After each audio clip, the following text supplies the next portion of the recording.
there, and welcome back for another lesson in APUS history. Today we are tackling topic 4.9, the development of an American culture.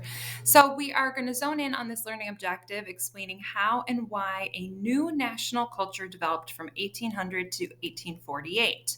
So we're really focusing on how the American culture was combined of really some national elements, regional elements, and also influences from Europe. And among those influences were ideas about Romanticism, human perfectibility, and we can see these things illustrated by looking at the literature, art, philosophy, and architecture of the time period. So here is your outline today, very closely aligned to our key concepts. But first, we want to look at the historical context. So thinking about the time from 1800 to 1848, we see a massive development in the nation as a whole. During the time period is the War of 1812. And as a result of the War of 1812, we see many Americans begin to become increasingly or suggesting more of a distance from Britain. This was a war with Britain, and there was an emphasis placed on becoming more American versus depending upon other nations. We see this through the market revolution as well, through our industrialization, through the transportation revolution. All of these things were focused on increasing American self-sufficiency. So these things combined create a time period that can be called the era of good feelings. And we see this as a time period where there's really only one political party for about 10 years. But at the same time, there is rising sectionalism. As you can see in these maps, we have a huge development westward, new states, new territories. And as our population develops and grows to the west, we see new frontier cultures developing. We see more discrepancies between our regions of the nation. So let's start by discussing some European influences. As you learned in period 3, the Enlightenment had a significant impact on American culture, especially political life. But also there were influences in art and literature, ideas about order and reason, and really trying to use science and reason to be able to explain the different circumstances happening within society. Now, as society shifts out of this period of enlightenment, a new philosophy or a new trend of Romanticism begins. And this is focusing less on science and reason and more on intuition, feelings, emotions. And so we see this change in the art as well. We'll talk about this when we look at the American influences and we look at how Romanticism affected, especially art. We can also see these influences shown in architecture. So if you look at the American houses, you can see the Georgian houses and the Greek Revival houses. So these are very typical of what you would have seen in Britain or Greece and Rome. And so these are going to show that American houses are actually depicting the way that things were in Europe as well. So here is a passage by John O'Sullivan in The Great Nation of Futurity. And he's discussing how Americans should focus more on American aspects than European aspects. He says, "Oh, when will our literature breathe the spirit of our Republican institutions? When will it be imbued with the godlike aspiration of intellectual freedom, the elevating principle of equality? When will it assert its national independence and speak the soul, the heart of the American people? Why cannot our literati, educated lovers of literature, comprehend the matchless sublimity, awesomeness of our position among the nations of the world, our high destiny, and cease bending knee to the foreign idolatry, false tastes, false doctrines, false principles? When will they be inspired by the magnificent scenery of our world, imbibe the fresh enthusiasm, and soar upon the expanded wings of truth and liberty? It is not our nature as original. It is not our nature as original, her truths as captivating as in that of the East. Why then do our authors aim at no higher degree of merit than a successful imitation of English writers of celebrity?" So O'Sullivan is declaring that American writers should no longer try to copy the works of Europeans, but instead focus on American elements. So we see this in our paintings. We see significant elements of nationalism and patriotism beginning to be shown in works of art. We also see something called genre painting. These are going to be portrayals of everyday life. And this is very uniquely American. While there was some of this happening in other places of the world, it was much more focused on by American artists. We additionally see a group called the Hudson River School developing. And here's really where you can see those elements of Romanticism, the focus on nature and beauty, trying to evoke an emotional response to these images.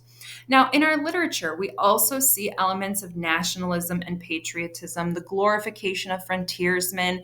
And one really good example of this is going to be the history of the rise, progress, and termination of the American Revolution, written by Mercy Otis Warren.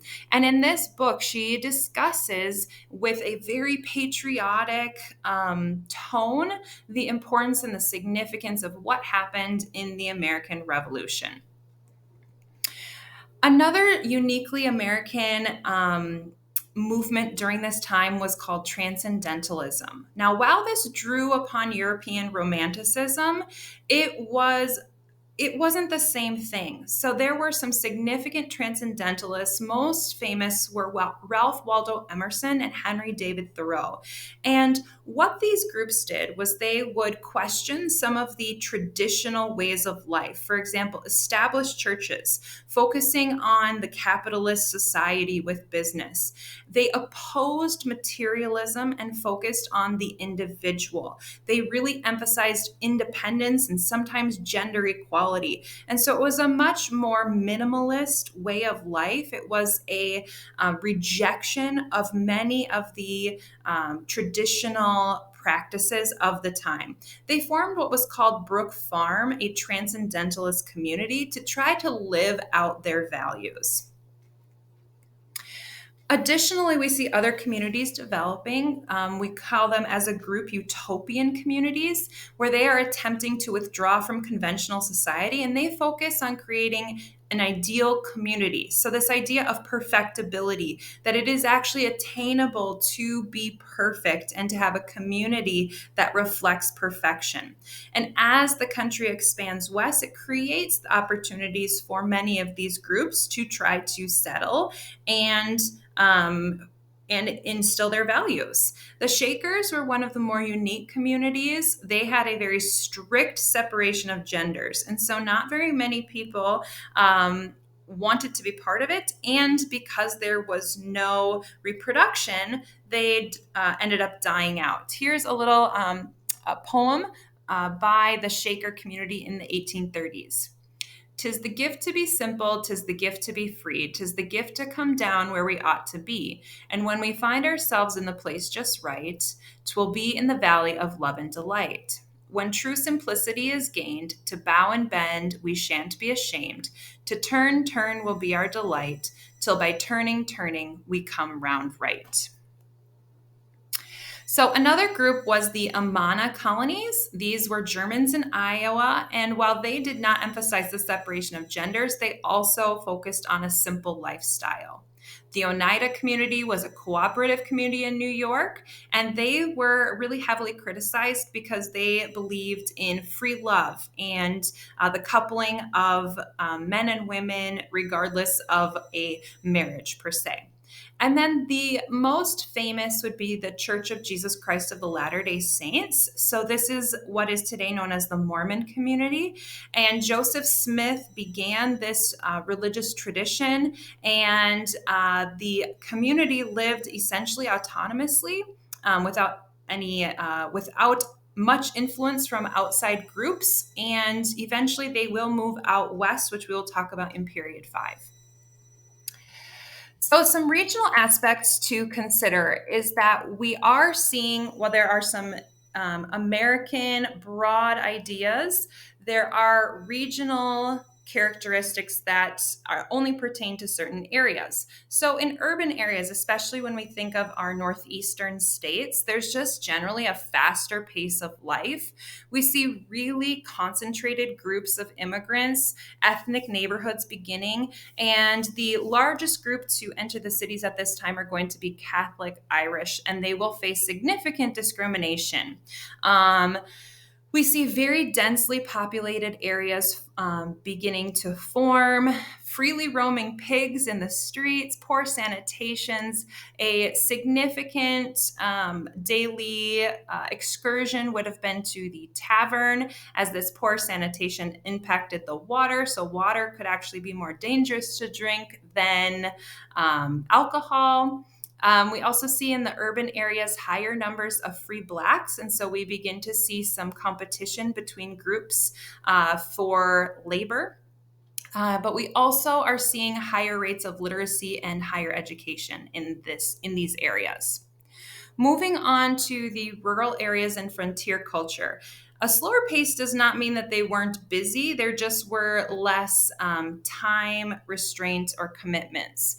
We see a huge reliance on enslaved labor continuing to grow and spread to the West. We see the people in these areas often being stronger and healthier. The one change or the one caveat here would be, since women are often isolated, they are more likely to die in childbirth. We see that with people traveling amongst the frontier, there is infestations of bed bugs. The immigrant influence here is going to be more likely to be Protestant Germans, and they also form many of their own ethnic communities. Many people living on the frontier especially feel very isolated from American political life. And we see a lot of criticism of the people living out in the West. There are names that develop like squatters, crackers, and poor white trash. And those are definitely the negative stereotypes of people who are uneducated, who have a significant large family, and just don't adhere to more of the Victorian ideals for morality. However, we do see some people starting to view the frontiers people as the best of the country. People like Andrew Jackson came from the frontier. And so there is some discussion of people on the frontier being strong and courageous, very independent, welcoming, that sort of thing. So while we have a new national culture developing, it's important to recognize that there are still elements of European influence as well as regional characteristics that make it so we can't easily define what an American culture was like for all people, regardless of location. So I hope this video was helpful for you in understanding some of the more detailed aspects of an American culture. And if so, please like and subscribe.